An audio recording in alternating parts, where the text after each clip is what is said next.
मित्रांनो, काल जे पुशेगावचं नामांकित ओरिजिनल हिंद केसरीचं मैदान झालं, त्या मैदानाचा निकालाची चर्चा भरपूर झाली. कारण बकासूरचे फॅन असतील किंवा सगळीच नंदी असतील, अगदी मथुर असेल, राजा असेल, आणि मैदान झालं, चांगल्यारीत्या पार पडलं.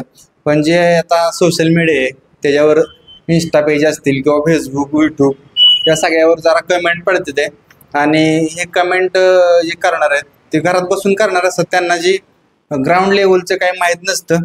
कारण ग्राउंड लेवलवर जसं चर्चा चाललेली असते, निर्णय दिलेला असतो, योग्य दिलेला असतो.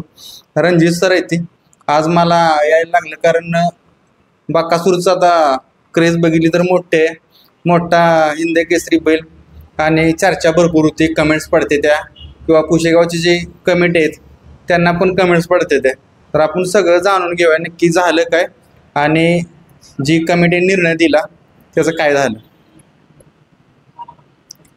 काल एक चांगलं महाराष्ट्रामधलं जुनं आणि एक पारंपरिक मैदान सेवागिरी महाराजांच्या आशीर्वादाने काल पुशेगावमध्ये पार पडलं. मैदान खरोखर एक पारदर्शक मैदान आणि सुंदर मैदान झालं. खरोखर या मैदानाचा एक आदर्श घ्यावा असं मैदान पुशेगावचे आयोजक कमिटी यांनी केला. फायनलचा जो काही निकाल आहे, जे बकासूरला ज्यांनी निकाल दिला, तो निकाल मोहिल धुमाळ असतील, संतोष साळुंखे असतील, वैभव साळुंखे असतील, किंवा आम्ही सगळे बकासूरचे फॅन्स, आम्हाला सगळा तो निकाल मान्य आहे. एक खरोखर चांगलं मैदान पुशेगावकरांनी करून दाखवलं. परमपूज्य सेवागिरी महाराजांच्या आशीर्वादानं बकासूरला सलग 3 वर्ष त्या मैदानामध्ये गुलालाचा मान मिळाला. त्या गोष्टीला आम्ही सगळे खुश आहे. जे बकासूर प्रेम करणारे फॅन्स असतील फॉलोअर्स, त्यांना मी हात जोडून विनंती करतो, परमपूज्य सेवागिरी महाराजांचं महात्म्य फार मोठं आहे. उगाच तुम्ही कोणी काहीतरी त्याच्यावर कमेंट करणं आणि त्यांना गालबोट लावणं हे तुम्हाला शोभत नाही.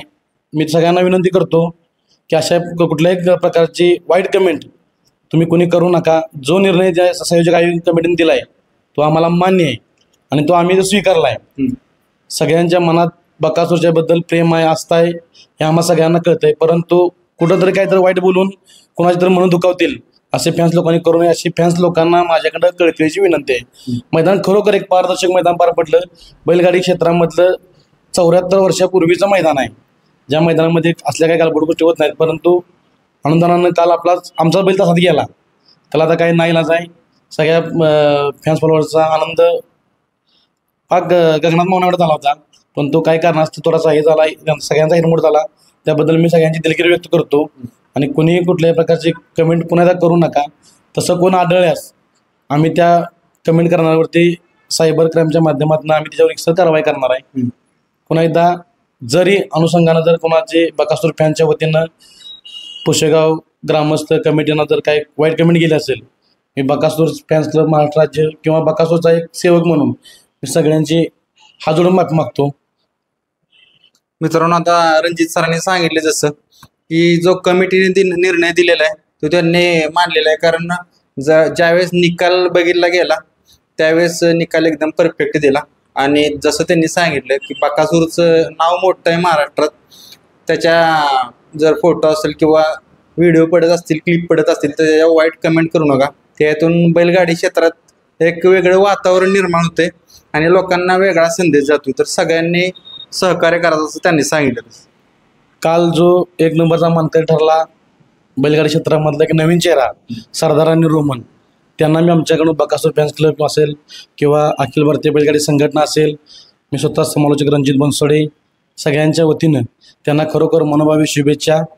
आणि जो 2 नंबर उतरला आमचा जीवाभावातलाच एक सहकारी मथुर राहुलभाई पाटील आठवडे कल्याण, हे माझे खास मित्र आहेत. आमचं काल चांगलं बोलणं झालं. परवाही आमचं वडकेच्या मैदानामध्ये दोघं आम्ही गळाभेट सुद्धा करून आमची बातचीत झाली. आमच्या मनामध्ये दोघांच्याही कुठल्याही बैलाविषयी संभ्रम नाही. की जे फॅन्स आहेत त्यांनी असल्या कुठल्या गोष्टी कमेंट करू नका. आम्ही दोन्ही मथुरसुद्धा आमचा हक्काचा बैल आहे. बकासूर आणि मथुर काय लांब नाही, दोन्ही बैल एकत्र पळतील आणि लवकरच तुम्हाला एकत्र पळताना सुद्धा दिसतील. त्यामुळे कोणी एकामेकाविषयी कुठल्या घाण कमेंट करू नका. दोन्ही बैल आपलीच आहेत. राहुलभाईंना मी आता फोन करून शुभेच्छा दिलेत, त्यांनी आम्हाला फोन करून शुभेच्छा दिलेत. त्यामुळे आमच्या मनामध्ये दोघांच्या मनात कुठला संभ्रम नाही. त्यामुळे उगाच जे आपले घर बसल्याचे ज्यांना काही काम नाही ते कमेंट करतात, अशा काही कमेंट करू नका. हीच आपल्याला पुन्हा एकदा कळकळीची विनंती. जय हिंद, जय महाराष्ट्र.